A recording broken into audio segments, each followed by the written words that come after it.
Graça e paz do nosso Senhor e Salvador Jesus Cristo.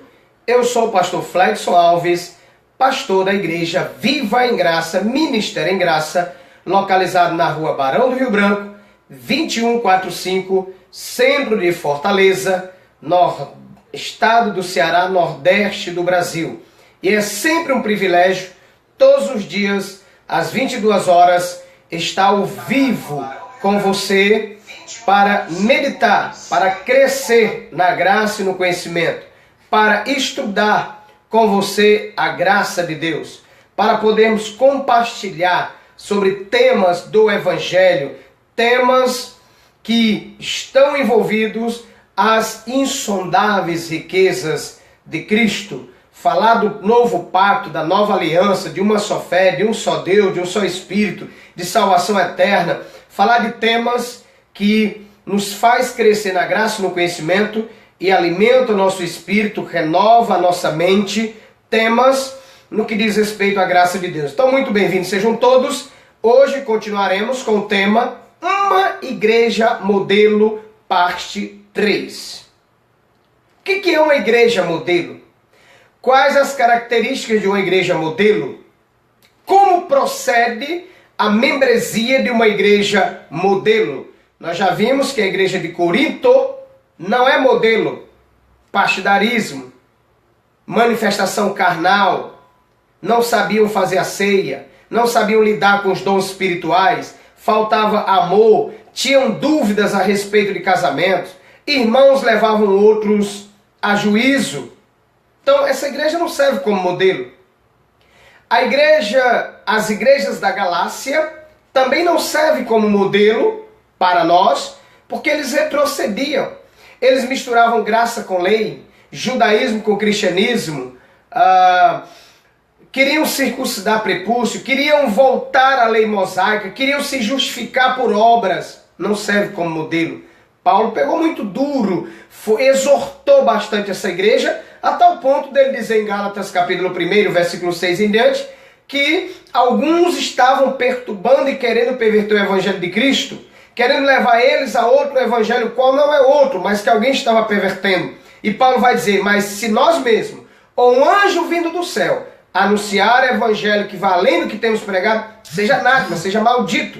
Depois Paulo vai falar, lá no capítulo 5, para que se eles quisessem se justificar, se eles retrocedessem para a lei, eles estavam decaindo da graça.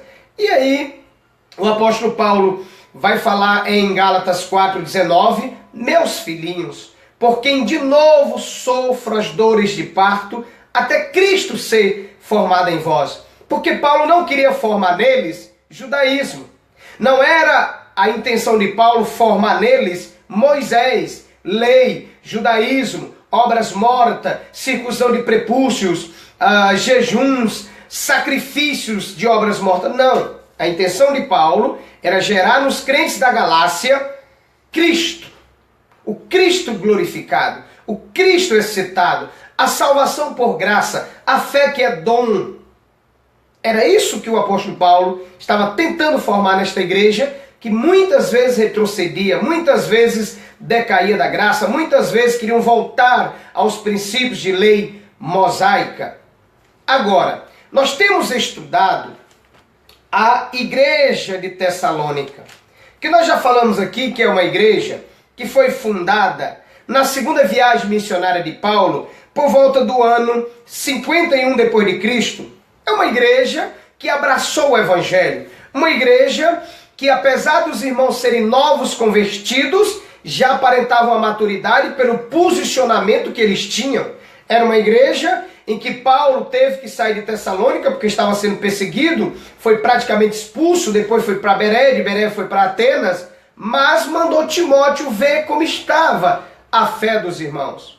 E depois, esta igreja, ela gera frutos, e ela tem características que nós podemos copiar, que serve como modelo. E o texto que nós temos lido aqui, para ser texto básico, está em 1 Tessalonicenses, capítulo 1, versículo 1 ao versículo 8, que diz assim, façamos a leitura do texto. Paulo, Silvano e Timóteo, à igreja dos Tessalonicenses, em Deus Pai e no nosso Senhor Jesus Cristo, graça e paz a vós outros. Damos sempre graças a Deus por vós, por todos vós, mencionando-vos em nossas orações sem cessar. Recordando-nos diante do nosso Deus e Pai, Paulo está dizendo, olha, eu recordo diante do nosso Deus e Pai da operosidade da vossa fé, da abnegação do vosso amor, da firmeza da vossa esperança no Senhor Jesus Cristo, reconhecendo, irmãos amados de Deus, a vossa eleição. Porque o nosso evangelho não chegou até vós tão somente em palavras, mas sobretudo no poder do Espírito Santo. E em plena convicção, assim como sabeis ter sido o nosso procedimento entre vós e por amor de vós. Com efeito, vos tornaste imitadores nossos e de nosso Senhor, tendo recebido a palavra, posto que em meio a muita tribulação, com alegria do Espírito Santo. De sorte que vos tornaste um modelo. O apóstolo Paulo vai dizer para essa igreja de Tessalônica que eles se tornaram o modelo para todos os crentes da Macedônia e da Acaia. Porque de vós repercutiu a palavra do Senhor não só na Macedônia e Acaia, mas também por toda parte se divulgou a vossa fé para com Deus, a tal ponto de não ter necessidade de acrescentar coisa alguma. Esta igreja, apesar de nova convertida, apesar de Paulo ter passado pouco tempo, Paulo endereça uma carta a esta igreja, dizendo que eles tinham características, dizendo as qualidades desta igreja. E nós estamos falando aqui, e eu gosto de repetir porque é interessante, que esta igreja em primeiro lugar serve como modelo, porque era uma igreja que tinha uma fé operante, tinha uma fé que tinha obras, tinha uma fé que tinha atitude, tinha uma fé que gerava frutos. Eu aproveito para aplicar para nós hoje. Examinemos-nos a nós mesmos se realmente estamos na fé. Está escrito em 2 Coríntios 13:5, examinemos-nos a nós mesmos, ou examinai-vos a vós mesmos, se realmente estáis na fé. Provai-vos a vós mesmos, se não é que já estás reprovado. A minha pergunta é, a tua fé, que é o dom de Deus, que Deus lhe deu, tem obras? Ela está ativa? Ela tem frutos? A segunda característica desta igreja, e que é uma igreja modelo, é porque eles tinham um amor abnegado. Você sabe o que é amar abnegadamente? É amar pensando primeiro no próximo. Eles amavam a Deus mais do que a sua própria vida. Eles sofreram perseguições, eles sofreram maus tratos, eles sofreram problemas por amar a Deus, por abraçar o cristianismo, por abraçar a fé. E por amor a Deus, amavam a Deus abnegadamente, amavam a Deus mais do que a si próprio, mais do que os seus quereres, amavam a Deus acima de todas as coisas. E amavam o próximo, porque quem ama a Deus vai amar o próximo. Vai amar o próximo. Então esta igreja tinha um amor abnegado. Eu fui pesquisar o que é um amor abnegado. É quando eu amo você mais do que a mim. É quando eu penso primeiro em você, depois em mim. É quando a minha preocupação primeiro é com o próximo. Isto é amor abnegadamente. Este é o verdadeiro amor.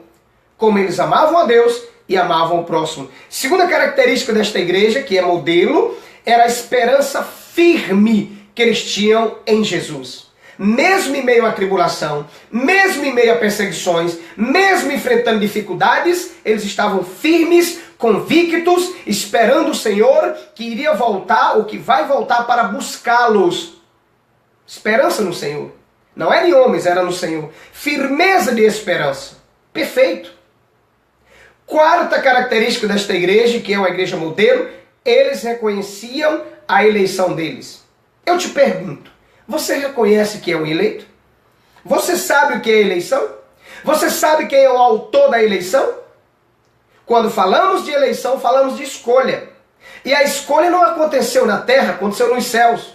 A escolha aconteceu antes da fundação do mundo. Deus é o autor da eleição. A eleição aconteceu antes da fundação do mundo. E a eleição é incondicional. E esta igreja sabia da sua eleição. Sabia que, por serem eleitos de Deus, teriam que dar frutos. Teriam que gerar frutos, porque é o que a palavra diz em João 15,16. Não foste vós que escolheste a mim, Pelo contrário, eu escolhi a vós outros e vos designei para que vás e deis frutos e o vosso fruto permaneça. Essa é a característica do eleito, dá frutos. Está escrito em 1 de Pedro 1,2, eleito segundo a prognose, segundo a presciência, segundo a determinação de Deus para a obediência. O eleito obedece, o eleito dá fruto. Esta igreja conhecia a sua eleição, conhecia o autor da eleição, sabiam que tinham que dar fruto, estavam dando. Fé operante, fé que tinha obras, fé ativa, amor abnegado, esperança firme, e reconheceu a sua eleição.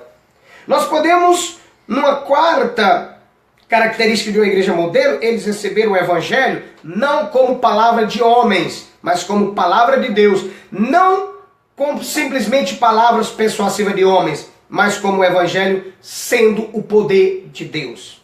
E você?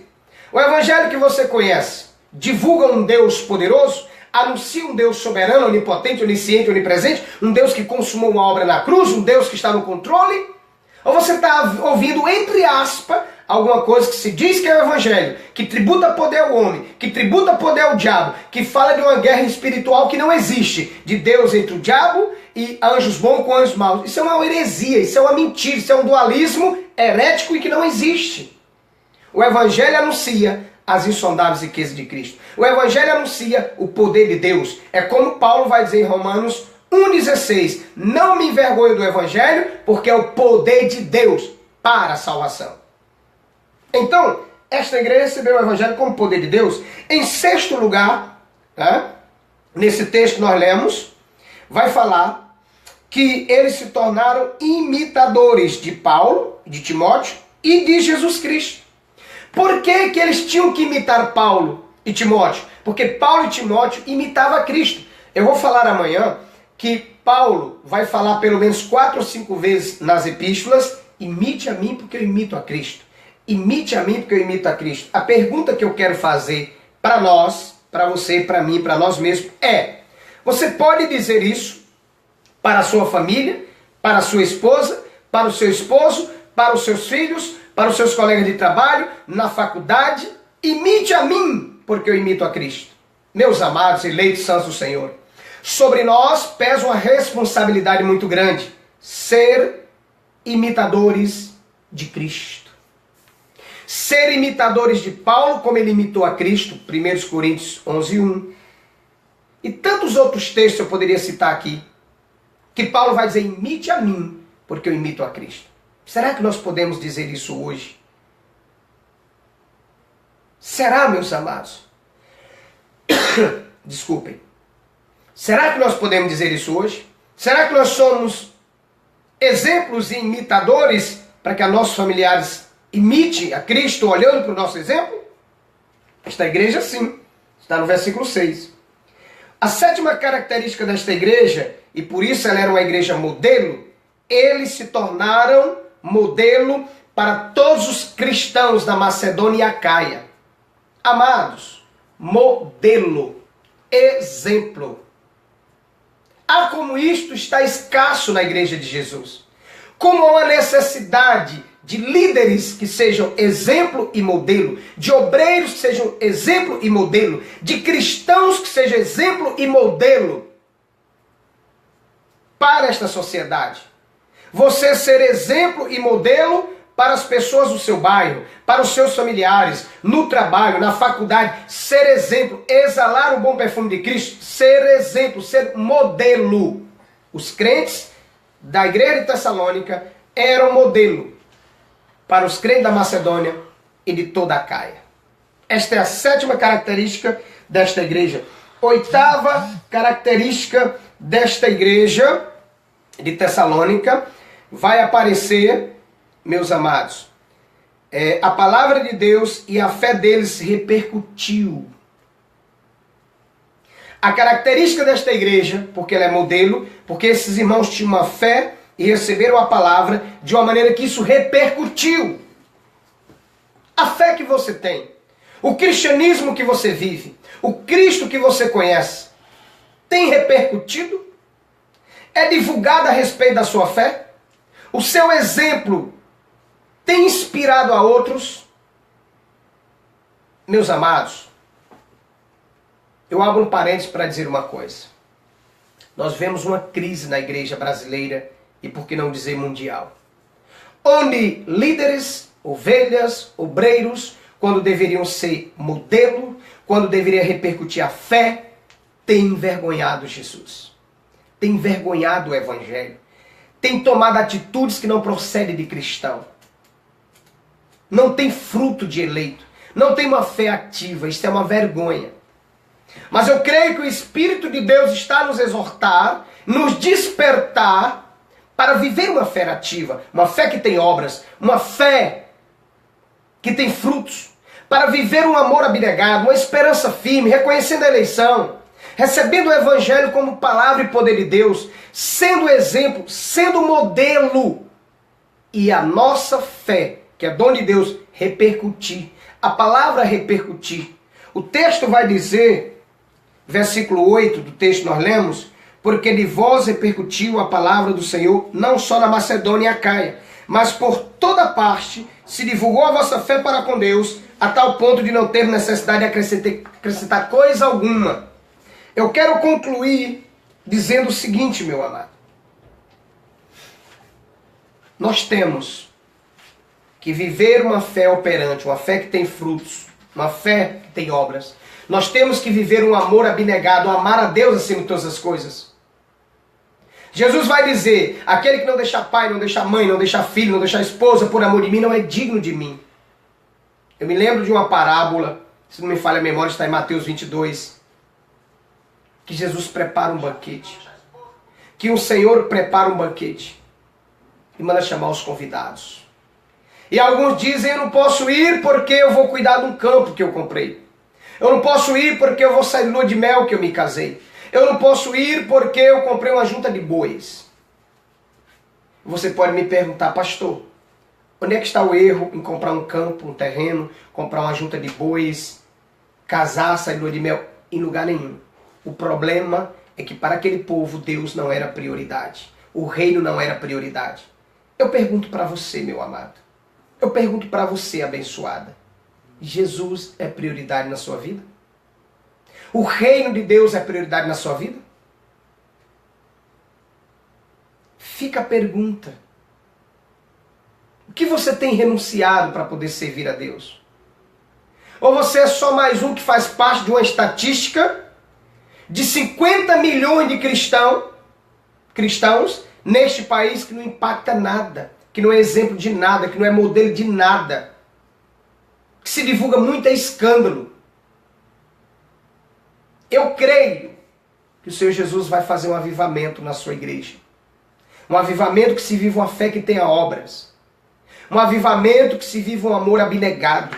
Um avivamento que haja perdão. Um avivamento que se conheça a sua eleição. Um avivamento que nos tornemos modelo. Um avivamento que sejamos exemplos. Um avivamento que a nossa fé repercuta.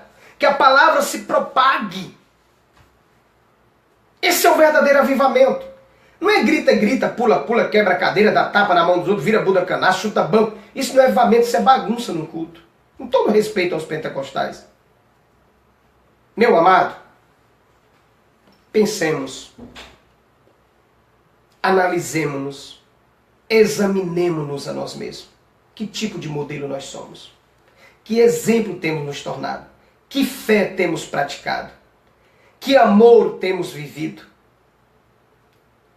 É verdadeiramente que reconhecemos a nossa eleição e estamos dando frutos? Recebemos o Evangelho como palavra e poder de Deus? Somos exemplo? Somos modelo? A fé tem repercutido? Fica a pergunta. Em nome do Senhor Jesus Cristo. Graça e paz. Uma boa noite.